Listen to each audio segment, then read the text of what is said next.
les rendez-vous d'Alfred Hitchcock racontés par Serge Sauvion. Aujourd'hui, Jeu d'enfant de Henry Fleischer.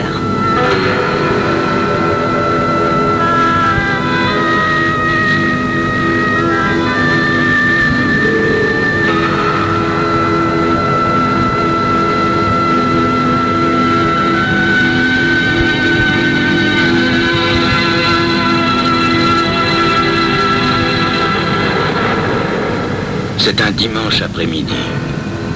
Un de ces dimanches de chien où il ne fait pas bon mettre le nez dehors. Un de ces dimanches lourds, torrides et humides de la Nouvelle-Orléans. Dans la maison des Elliott, le bruit du climatiseur n'arrive pas à masquer les cris de John et les pleurs de Claudia, sa femme. T'en fais un garçon pourri! Tu passes sur toutes les fautes de cet enfant. Tu le regretteras un jour. Tu te rends même pas compte, mais à force de le gâter, de le défendre, de prendre son parti, t'es en train de tisser son malheur et le nôtre, dit John Elliott avec tant de violence qu'il manque perdre son dentier. Claudia, clo-clo pour les intimes, éclate en sanglots. Elle sort un mouchoir enfoui au fond de sa grosse poitrine. Elle essuie les larmes qui coulent sans effort et donne à son visage outrageusement maquillé un aspect de tarte à la crème. Frankie, leur petit garçon de 9 ans, a les yeux baissés. Il a l'air d'un chien battu, maladif et chétif. Il a l'art surtout de faire ressurgir d'un coup la haine qui existe entre ses parents. Il adore ça, Frankie. Fifi, trésor, amour, ange, démon, sale gosse, selon les moments et l'humeur de ses parents. Il adore les voir se déchirer en prenant pour prétexte une de ses bêtises, comme celle d'aujourd'hui par exemple. Il adore les voir se retenir pour ne pas lui donner la raclée qu'il attend depuis si longtemps et surtout son père, lever la main et la baisser en serrant les poings, aussitôt que sa mère vient se placer devant lui. Alors, le visage de John Elliott se fige dans un rictus de haine meurtrière. Il ravale sa rage et son amour-propre blessé et retourne sa rogne contre Clo-Clo, qui, comme d'habitude, se met à pleurer. Arrête de pleurer! Quelle image de toi-même tu donnes à ton fils? Tu es trop injuste avec cet enfant. Il n'a rien fait de grave. Ça arrive à tout le monde de casser un bibelot. Je sais bien, c'est ton trophée gagné au match de baseball de la police, mais il l'a pas fait exprès. John Elliott ne dit rien. Il serre les lèvres et les poings. Ses mâchoires se crispent. Il lance un regard noir à Claudia et sort en claquant violemment la porte. Un silence s'installe. Un calme précaire jusqu'à la prochaine tempête que déclenchera Frankie. Sans dire un mot, le gamin relève son minois et se dirige vers sa maman. Il se serre contre sa grosse poitrine, l'enlace de ses bras et lui fait plein de petits bisous. Monte te reposer un peu, mon chéri. Cette scène nous a tous épuisés, dit Claudia qui prend la main de son fils et grimpe tant bien que mal l'escalier raide et étroit qui mène au premier étage. Pendant ce temps, sorti dans la chaleur torride, John Elliott noie sa rage au bar du coin et passe sa hargne sur le flipper. Il en est ainsi depuis qu'il a été renvoyé de la police et que c'est Clo-Clo qui fait bouillir la marmite. John boit gin après gin et ne maîtrise plus sa colère. Je dois la tuer. Je dois la tuer. Il faut que je me débarrasse d'elle le plus vite possible. Mais tiens, aujourd'hui, après la sieste, pense-t-il, le cerveau imbibé par l'alcool. Il sort enfin du bar, l'esprit allègre et le pied vacillant. Il parvient à la maison tant bien que mal, ouvre la porte d'un geste mal assuré, se dirige vers la salle de bain, se déshabille et se glisse dans la baignoire. Il reste de longs moments dans l'eau, jusqu'à ce que son esprit soit totalement nettoyé des vapeurs de l'alcool. Il se frictionne à la manière des militaires et monte à l'étage supérieur. Il glisse un coup d'œil dans la chambre de Claudia. Elle ronfle. Il se dirige vers celle de son fils. Lui aussi semble dormir.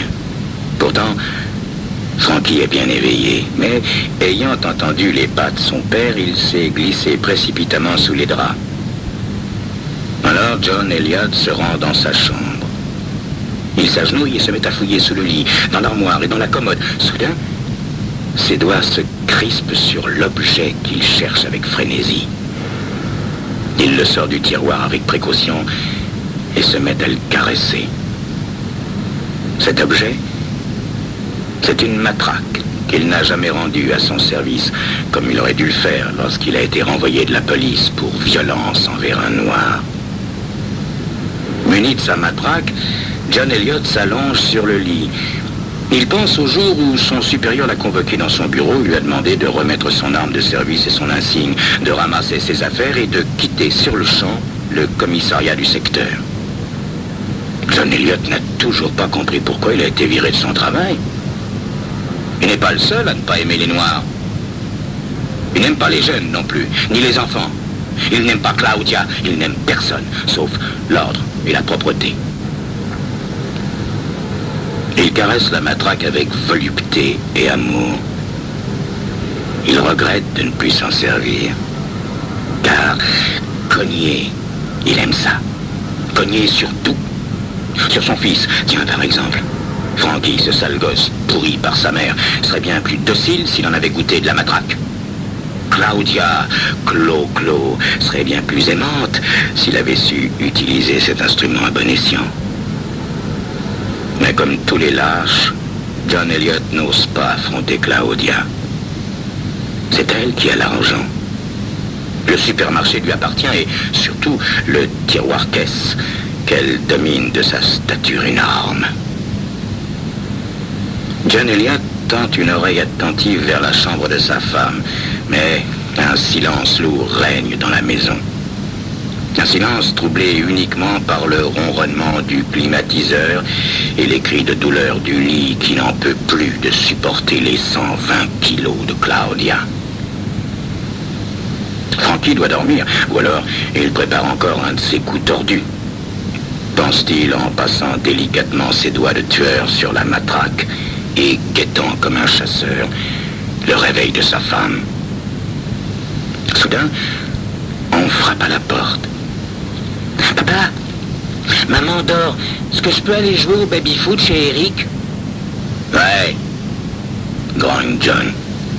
Hé, petit, prends ton temps, hein. Tu peux rester jusqu'à l'heure du dîner. Je viendrai te chercher. » Frankie remercie et descend. Il sort dans la fournaise, mais rebrousse précipitamment chemin. Il préfère la fraîcheur du cagibi situé au pied de l'escalier. Il y pénètre avec son copain Jimmy, l'ours en peluche. Il peut rester des heures entières dans ce minuscule réduit à raconter à Jimmy des histoires qu'il invente. Il fait très noir dans cette cachette éclairée par une mince fente, mais Frankie n'a pas peur du noir. En fait, il aime bien l'obscurité et la solitude. Tu sais, papa croit que je suis chez Eric. On va lui jouer une bonne farce, dit l'enfant à l'ours en peluche. Là-haut, John Elliot, allongé sur le lit, se prépare mentalement. Il revoit dans les moindres détails son plan de meurtre qui sera infaillible. Au grincement plaintif du sommier, John comprend que Clo vient d'émerger de son sommeil. Soudain, la porte claque. John reconnaît la lourde démarche de sa femme. Elle se dirige vers la chambre de son fils. Elle est vide. Alors elle se met à l'appeler. « Frankie, mais où est encore passé ce gamin? Sors tout de suite de ta cachette !» En entendant la voix de sa mère, Frankie serre très fort son ours en peluche. Il lui fait une bise sur le bout du nez et se recroqueville dans le réduit. « Frankie, montre-toi! Mon mal de tête me reprend, c'est horrible !» se lamente Clo. Frankie se renfonce dans sa minuscule cachette et goûte ses derniers instants de paix. Un rictus lui déforme la bouche qu'il a mince et dure comme celle de son père. Frankie, j'ai besoin de toi, Frankie. Oh Seigneur, mes tempes vont éclater. Mon horrible migraine me reprend, j'ai pas la force de descendre ce maudit escalier. Frankie, sors de ta cachette et va me chercher un cachet d'aspirine. Frankie sourit et se penche un peu. Il peut voir par la mince ouverture l'escalier étroit et raide qui conduit à l'étage supérieur. Il peut même voir l'énorme silhouette de sa mère se dessiner sur le mur. Il entreaperçoit surtout les grosses jambes pleines de varices de clo-clo qui ressemblent à deux gros boudins. Elle pèse 120 kilos, clo-clo. Les hamburgers, les frites, les poissons sucrés et autres féculents ont eu raison de sa taille de sylphide. C'est pendant sa grossesse qu'elle a commencé à engraisser. Elle a pris kilo après kilo qu'elle n'a jamais réussi à perdre. Alors pour oublier ses maux de tête et ses tracas, pour se consoler aussi, elle mange, elle s'empiffre. Sa seule passion après son fils et l'argent, c'est la nourriture. Frankie, Frankie, mais où es-tu passé? Pourquoi ne réponds-tu pas? Frankie reste muet. Il ne répond jamais, Frankie, à moins d'être certain d'être découvert. Les jambes de sa mère bougent, puis deviennent silencieuses. Soudain, d'autres jambes apparaissent. La présence de John, son père, se profile sur l'escalier, juste derrière Claudia, sans qu'elle se doute de rien. Pourquoi est-ce qu'il lui dit pas qu'il ira lui chercher son cachet d'aspirine? Pourquoi est-ce qu'il reste silencieux? Pourquoi est-ce qu'il se cache? Se demande Frankie, inondé de sueur.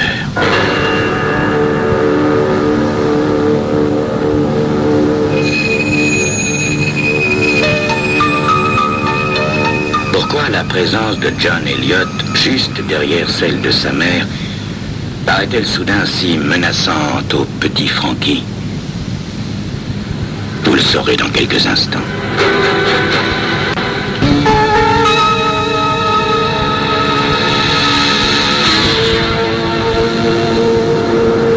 La peur paralyse Frankie, caché dans le cagibi. La peur l'empêche de parler.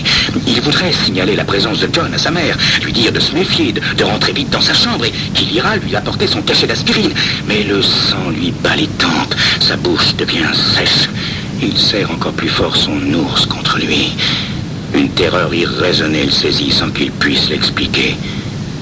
La panique ne le quitte plus. C'est comme si un déclic venait de se produire quelque part dans son cerveau. Les jambes de sa mère ne bougent plus, et celles de son père non plus. Il est sûr que Clo-Clo ne sait pas que John est là, tout près d'elle. Frankie flaire un drame. Il se tasse encore plus dans le réduit et s'apprête à crier « Maman, attention !» lorsqu'il entend soudain un bruit étouffé, suivi d'un faible gémissement. Alors, il voit le corps énorme de sa mère dégringoler lentement, marche après marche, l'escalier raide et étroit. On dirait un gros ballon qui vient s'écraser à quelques centimètres de lui. Le souffle coupé, les yeux exorbités par l'effroi. Frankie serre très fort Jimmy et s'apprête à sortir. À cet instant, il voit les jambes courtes et nerveuses de son père qui descendent l'escalier sans se presser. Le visage de John Elliot est pareil à une statue de cire. Il est pétrifié par la haine. Dans sa main droite, il a une matraque.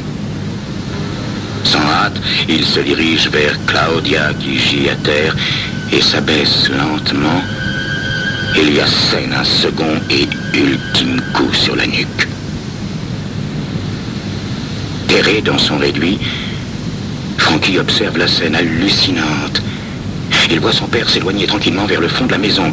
Il l'entend composer un numéro au téléphone. « Allô, la police ? Envoyez-moi vite une ambulance et un médecin au 6 de Baker Street. Vite, vite, je vous en supplie. Ma femme a fait une chute grave dans l'escalier. Son état est très préoccupant. Mais dépêchez-vous, pour l'amour du ciel !» Pendant que son père téléphone, Frankie essaie de sortir du réduit. En vain. Le corps inanimé bloque la porte. Coincé. Il est coincé, Frankie. La peur commence à l'envahir, une peur qui le fait transpirer et lui donne une envie urgente, pressante, d'aller au cabinet. Il ne peut pas sortir, Frankie. Mimi, trésor, amour, chouchou, ange, démon. Qui donc lui dira de nouveau ces mots tendres? Qui le serrera désormais contre sa grosse poitrine? À présent, Frankie réalise tout ce qu'il vient de perdre. Il pleure silencieusement et transpire à grosses gouttes. Il faut qu'il sorte. Frankie pousse de toutes ses forces la porte, sans aucun résultat. Le corps obèse de sa mère bloque l'issue. Il étouffe, Frankie. Il pleure, il gémit en silence. Il pleure la mort de sa mère et sa mort prochaine si jamais son père le découvre. Il a envie de crier, de hurler. Papa, papa, au secours, sors-moi de là. Je te jure, je dirai rien. Au moment même où il s'apprête à crier, la sonnerie de la porte retentit. Il entend les pas lourds de son père qui va ouvrir. Monsieur Elliot, c'est la police. Bonjour, messieurs, entrez. Oh, quelle catastrophe, venez voir. Où est votre femme? Elle est là. Je l'ai laissée à sa place. J'ai pas touché au corps. Qu'est-ce qui s'est donc passé? Comme je vous l'ai expliqué au téléphone, ma femme fait de l'hypertension. Elle est sujette à des vertiges et à des maux de tête. Je dormais lorsque j'ai été réveillé par un bruit épouvantable, comme une explosion. Je me suis levé aussitôt pour découvrir son corps qui gisait au bas de l'escalier. Quel malheur, mon Dieu, quelle catastrophe. Qui va s'occuper du petit? Les policiers jettent un regard surpris au mari éploré. Vous avez dit le petit? Quel petit, monsieur Elliot? Notre fils. Il a 9 ans. Ah, et où est-il? Il est chez un de ses petits copains qui s'appelle Eric Johnson. J'ai pas pensé aller le chercher, répond John Elliot d'un air prostré. Frankie écoute et observe son père. Le visage dur de John, plein de haine, a fait place à un visage chagriné. Il le voit se baisser et caresser tendrement, doucement, la nuque de sa femme qu'il a brisée de 2 coups de matraque 1 heure plus tôt. Les policiers se mettent immédiatement à l'œuvre. Quelques instants plus tard, un inspecteur vient prévenir John Elliot. Nous allons emmener le corps de votre femme à la morgue, monsieur. Le médecin vient de le confirmer, c'est bien une chute qu'elle a faite. La maison vous appartient-elle? Non, nous louons. Nous avions l'intention d'acheter une maison plus grande, voyez. À votre place, monsieur, j'intenterai un procès au propriétaire et je ferai très vite appel à un avocat. Parce que c'est criminel de laisser un escalier dans cet état. Voyez-vous, c'est la lame de bois de la première marche qui a provoqué la chute de votre femme. Le bois est pourri. Il y a seulement 2 clous qui la retiennent. La lame a cédé sous le poids de votre épouse. Le propriétaire devra vous verser des dommages et intérêts. John Elliot a l'air atterré. Son regard devient vide. Il n'y avait pas pensé. Non seulement il va hériter du supermarché, mais il va aussi toucher des dommages et intérêts. Alors il se met à pleurer. Mais personne, sauf Frankie, personne ne se doute qu'il sanglote de joie.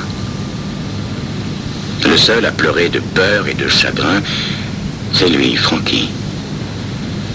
Il pleure silencieusement et cherche une présence réconfortante. Soudain, son regard se pose sur son ours, Jimmy. Il se baisse, le ramasse et le serre fort contre lui, sans prêter attention à la forte et âcre odeur, ni à la minuscule rigole qui serpente insidieusement hors du cagibi pour aller s'arrêter près du corps de Clo-Clo.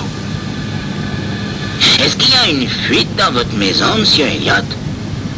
Entend Frankie. Hein? Non, monsieur l'inspecteur, non. Alors, d'où vient cette eau? Tenez, mettez votre doigt, venez voir par vous-même. Qu'est-ce qu'il y a derrière cette porte, monsieur Elliot? C'est un cagibi dans lequel ma femme range les objets inutiles.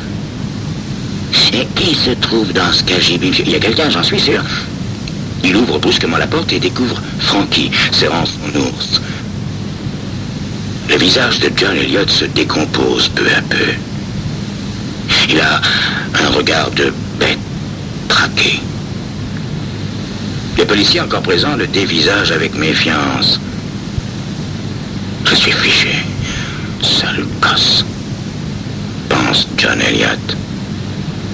Sans broncher, Frankie observe la déroute de son père qui dit d'une voix à peine audible: « T'étais là, Frankie? Je te croyais chez Eric. Alors, t'as tout vu ?» Frankie redresse encore un peu plus la tête. Il est calme. Son visage ressemble étrangement à celui de son père. Dur, les lèvres serrées et les narines pincées. Oui, pas. J'ai tout vu. Quel tragique accident. J'ai vu maman tomber. J'ai tout vu, papa. Le visage de John Elliot reprend des couleurs. On entend un profond soupir sortir de sa poitrine. Alors l'inspecteur fait signer la déposition à John Elliot et le corps de Claudia est enlevé.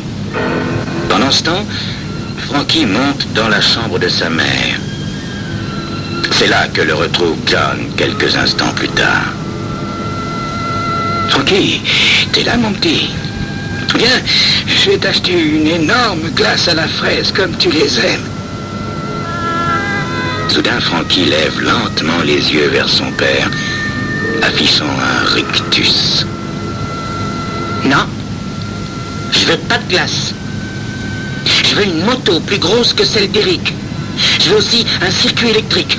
Je veux un piano mécanique. Je veux la tenue de Davy Crockett. Et puis je veux un poney. Et puis, oui. Oui, Frankie, mon petit ange. Tu auras tout ce que tu voudras, dit John Elliot à son fils, avec un drôle de sourire.